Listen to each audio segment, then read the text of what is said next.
मी एक स्टीलचा चेंडू घेतला आहे आणि त्याला दोऱ्याने अशा प्रकारे लटकवलेला आहे. ह्याला लोलक म्हणतात. हा चेंडू मी बाजूला ओढला आणि मग सोडून दिला.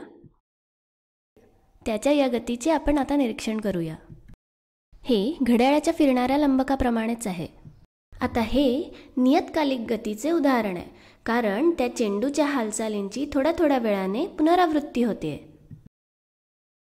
वर्तुळाकार गतीच्या उदाहरणात सुद्धा जेव्हा हा चेंडू आपण गोल गोल फिरवला तेव्हाही एका विशिष्ट वेळेनंतर त्याच्या हालचालींची पुनरावृत्ती होते. एकदा गोल फिरायला त्या चेंडूला जितका वेळ लागतो तितकाच वेळ त्याला दुसऱ्यांदा गोल फिरायला लागतो आणि हीच हालचाल पुन्हा पुन्हा वारंवार होतच राहते. म्हणजेच वर्तुळाकार गती ही नियतकालिक गतीचे उदाहरण आहे. आता काही उदाहरणे बघूया.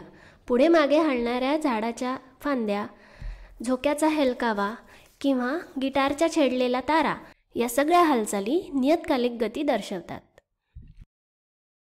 नियतकालिक गतीचा एक विशेष प्रकार आहे, ज्यात त्या वस्तूची हालचाल एका मध्यरेषेच्या भोवती पुन्हा पुन्हा होत असते.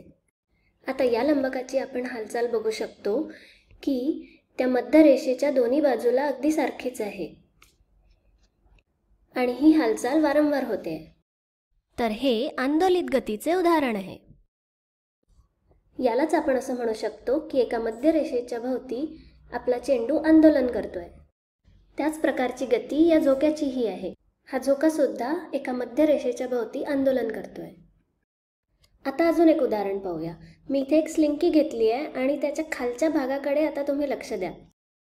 हा स्लिंकीचा खालचा भाग वरून खाली आणि खालून वर असा हालचाल करतोय आणि इथे सुद्धा एका मध्यरेषेच्या दोन्ही बाजूंना ही हालचाल होते आणि म्हणून हे सुद्धा आंदोलित गतीचं उदाहरण आहे.